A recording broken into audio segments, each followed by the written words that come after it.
जय सिया राम दोस्तों। तो कार्तिक महीने का जो समापन है वो 15 नवंबर 2024 को हो चुका है। तो अब जो है 16 नवंबर 2024 से शुरू होने वाला है मार्गशीर्ष मास का महीना। तो सनातन धर्म में साल के सभी 12 महीनों को बहुत ही विशेष महत्व दिया जाता है।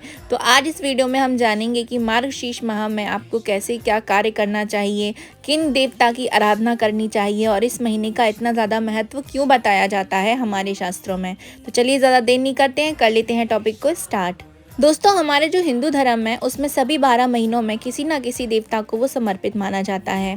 प्रत्येक माह में किसी न किसी देवता की पूजा आराधना करने का विधान बताया जाता है। हिंदू धर्म में अगहन यानी कि मार्गशीर्ष महीना बहुत ही महत्वपूर्ण होता है। हिंदू कैलेंडर के अनुसार इसे 9वां महीना भी कहा जाता है। इस महीने में शंख पूजा का विशेष महत्व बताया गया है। यह महीना शुभ कार्य करने का भी महीना होता है। धार्मिक मान्यताओं के अनुसार मार्गशीर्ष माह में भगवान श्री कृष्ण के लिए बहुत महत्वपूर्ण होता है। इस महीने में भगवान श्री कृष्ण की पूजा करने से मनुष्य जन्म और मृत्यु के बंधन से मुक्त हो जाता है। तो आइए जानते हैं इस महीने की तिथि कब से शुरू हो रही है। इस साल मार्गशीर्ष मास के कृष्ण पक्ष की प्रतिपदा तिथि 16 नवंबर 2024 शनिवार को तड़के 2:58 से आरंभ हो रही है और इस तिथि का जो समापन है वो उस रात 11:50 पर ही हो जाएगा। तो ऐसे में उदया तिथि के अनुसार जो मार्गशीर्ष महीने का शुभारंभ है वो 16 नवंबर से होने जा रहा है। 3 शुभ योग भी बनने जा रहे हैं। तो आइए जानते हैं उन योगों के बारे में। तो इस साल मार्गशीर्ष मास के प्रथम दिन 3 शुभ योग बन रहे हैं। मार्गशीर्ष कृष्ण प्रतिपदा तिथि को परिघ योग बन रहा है, सर्वार्ध सिद्धि योग बन रहा है और अमृत सिद्धि योग बन रहा है। परिघ योग प्रातः काल से लेकर के रात को 11:48 तक रहेगा। वहीं जो सर्वार्ध सिद्धि योग है और अमृत सिद्धि योग है वह शाम को 7:28 से लेकर के अगले दिन सुबह 6:45 तक रहने वाला है। तो पहले दिन कृतिका नक्षत्र प्रातः काल से लेकर के शाम को 7:28 तक रहने वाला है। तो ये 3 योग बहुत ही ज़्यादा शुभ योग माने जाते हैं। ऐसे में आपको भगवान श्री कृष्ण की पूजा आराधना जरूर से कर लेना चाहिए। इस साल मार्गशीर्ष मास के महीने में जो पहला दिन होता है उस दिन वृश्चिक संक्रांति भी मनाई जाने वाली है। तो इस दिन जो सूर्य देव हैं वो वृश्चिक राशि में प्रवेश करेंगे, यानी कि 16 नवंबर 2024 के सूर्य देव जो हैं वो वृश्चिक राशि में प्रवेश करने जा रहे हैं। आइए अब जानते हैं कि मार्गशीर्ष महीने का जो संबंध है वो भगवान श्री कृष्ण से किस प्रकार से है। मार्गशीर्ष मास को भगवान श्री कृष्ण की पूजा के लिए बहुत ही ज्यादा महत्वपूर्ण बताया जाता है। ऐसा कहा जाता है कि इस महीने में जप, तप और ध्यान करने से सभी तरीके के बिगड़े कार्य बन जाते हैं। इस महीने अगर आप कान्हा मंत्र का जाप करते हैं, यानी कि भगवान श्री कृष्ण के या भगवान श्री कृष्ण के बाल रूप के जो मंत्र होते हैं उनका जाप करते हैं तो आपकी सभी मनोकामनाओं की पूर्ति बहुत जल्दी ही हो जाती है। भगवान श्री कृष्ण ने स्वयं को सभी महीनों में मार्गशीर्ष महीना बताया है। क्या कहते हैं भगवान श्री कृष्ण कि मैं सामों में बृहत साम, छंदों में गायत्री, मासों में मार्गशीर्ष हूँ और ऋतुओं में वसंत हूँ। इस श्लोक के माध्यम से भगवान श्री कृष्ण ने स्वयं को मार्गशीर्ष का महीना भी बताया है। इसीलिए इस महीने भगवान श्री कृष्ण की पूजा आराधना करना और भी ज्यादा इम्पोर्टेंट हो जाता है। अगहन का ये जो महीना है 16 नवंबर से 15 दिसंबर तक रहने वाला है। तो स्कंद पुराण में भगवान विष्णु बताते हैं कि इस मास में जो भक्त भगवान के पास घी का दीपक जलाता है वह करोड़ों कल्पों तक स्वर्ग में ही निवास करता है। तुलसी की सूखी लकड़ी को घिसकर जो भगवान को तिलक करता है वह 100 जन्मों के समस्त पापों से मुक्त हो जाता है। तुलसी जी की मंजरी सहित जो भगवान की पूजा करता है वह मोक्ष का भागी भी होता है। अगहन मास में भगवान का शहद से अभिषेक करने पर व्यक्ति स्वर्ग में निवास करता है और पृथ्वी पर जन्म लेने के बाद वह राजा यानी कि धनवान होता है। दूध से भगवान का अभिषेक करने से बड़े पापों से आपको मुक्ति मिल जाती है। और यदि कोई भी व्यक्ति अभिषेक करते समय शंख की ध्वनि भी करता है भगवान के पास तो ऐसा कहा जाता है कि वह अपने पितरों को स्वर्ग में प्रतिष्ठित भी कर देता है। भगवान की पूजा करते समय यानी कि उन पर तिलक लगाते समय या उन पर फूल चढ़ाते समय यदि आप घंटी की ध्वनि करते हैं तो ऐसी मान्यता है कि आपको 100 चंद्रायण व्रत करने का फल भी प्राप्त हो जाता है। तो इसीलिए आपको भगवान श्री कृष्ण की पूजा हर तरीके से जरूर करना चाहिए इस महीने में। आइए अब जानते हैं कि मार्गशीर्ष मास में आपको क्या क्या नियम करने चाहिए या आपको क्या करना चाहिए इस महीने में। मार्गशीर्ष मास में विष्णु सहस्त्र नाम का पाठ, भागवत गीता का पाठ और गजेंद्र मोक्ष का पाठ अवश्य करना चाहिए। इससे पितरों को मोक्ष मिलता है और जीवन में खुशहाली भी आती है। मार्गशीर्ष मास में एक शंख में पवित्र नदी का जल भरकर अपने पूजा स्थान पर जरूर से रखना चाहिए। मंत्र जाप करते हुए शंख को भगवान के ऊपर घुमाएं, फिर शंख से भरे पानी को घर के हर कोने में छिड़कें।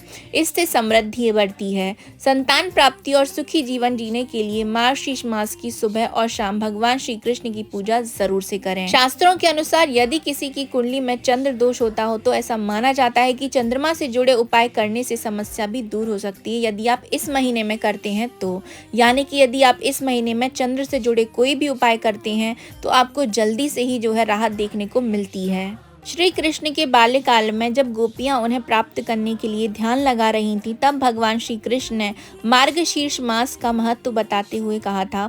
भगवान ने कहा था कि मार्गशीर्ष मास में यमुना स्नान करने से मुझे प्राप्त किया जा सकता है। तभी से इस माह में यमुना और अन्य नदियों में स्नान करने की परंपरा चली आ रही है। आइए अब इस माह में व्रत और पूजा के कुछ नियम भी जान लेते हैं। मार्गशीर्ष महीने में भगवान श्री कृष्ण की पूजा करने से विशेष फल की प्राप्ति होती है। यदि आप मार्गशीर्ष माह में यमुना नदी में स्नान के बाद भगवान श्री कृष्ण की पूजा करते हैं तो उनकी कृपा आपको सहज ही प्राप्त हो जाती है। मार्गशीर्ष मास में भगवान श्री कृष्ण के मंत्रों का जाप और भगवत गीता का पाठ करने से व्यक्ति का कल्याण होता है, उसके दुख दूर होते हैं और मनोकामनाओं की पूर्ति भी हो जाती है। इस महीने में आपको ओम नमो भगवते वासुदेवाय नमः मंत्र का जाप करना चाहिए। भगवान श्री कृष्ण और श्री हरि की पूजा में तुलसी के पत्ते का भोग जरूर से लगाना चाहिए। मार्गशीर्ष मास में शुभ फलों की प्राप्ति के लिए शंख की पूजा जरूर से करें।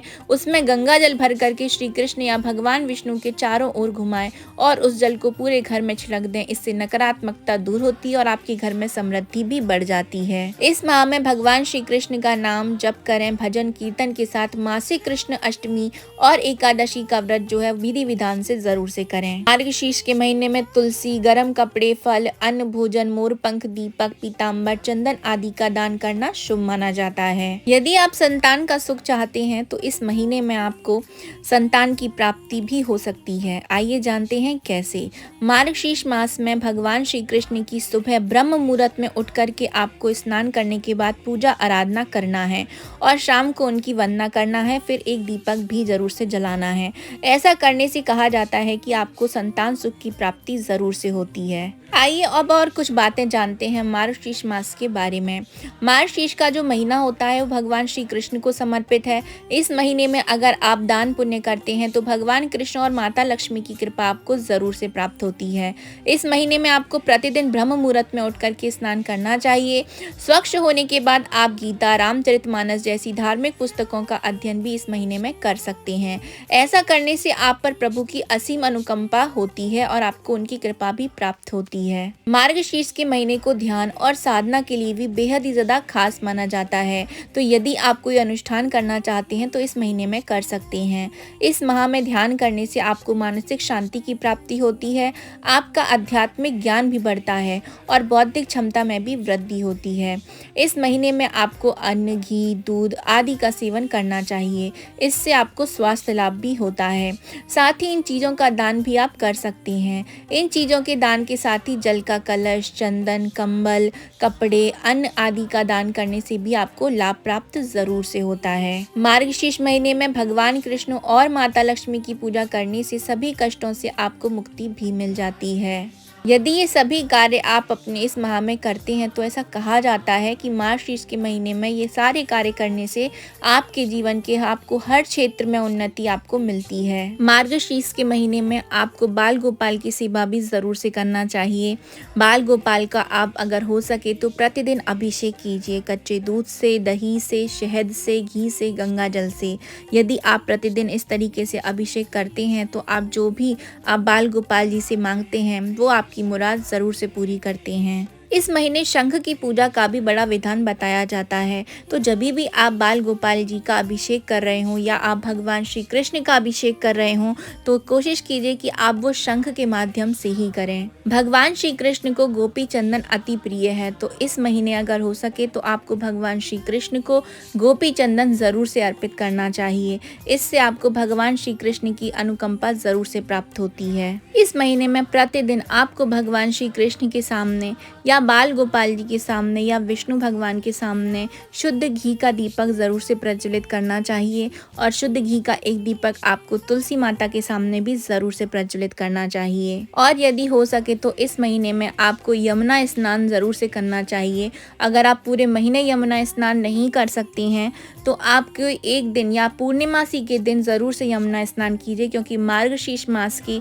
पूर्णिमासी का भी बड़ा ही महत्व बताया जाता है। और यदि आप यमुना जी में स्नान करने नहीं जा सकते हैं तो यमुना जी का जल आप अपने घर में रख लीजिए। जैसे आप गंगा जल को रखते हैं, ठीक उसी प्रकार से आप प्रतिदिन एक एक दो दो बूंद अपने नहाने के जल में उसको मिला करके भगवान श्री कृष्ण का ध्यान करते हुए स्नान कीजिए। तो आपको वैतना ही फल मिल जाता है जितना कि यमुना स्नान करने से मिलता है। लेकिन कोशिश ये कीजिए कि आप ये जो स्नान है ये ब्रह्म मुहूर्त में ही करें और ब्रह्म मुहूर्त में सूर्य उदय से पहले भगवान श्री कृष्ण के पास एक घी का दीपक अवश्य से लगा लें। संतान से जुड़ी समस्याओं के लिए या संतान की जिनको प्राप्ति नहीं हो रही है तो ऐसे लोगों को इस महीने में बाल गोपाल जी की सेवा ज़रूर से करना चाहिए। उनको अच्छे से भोग लगाइए, अच्छे से उनका श्रृंगार कीजिए और गोपाल सहस्त्र नाम का पाठ भी ज़रूर से कीजिए।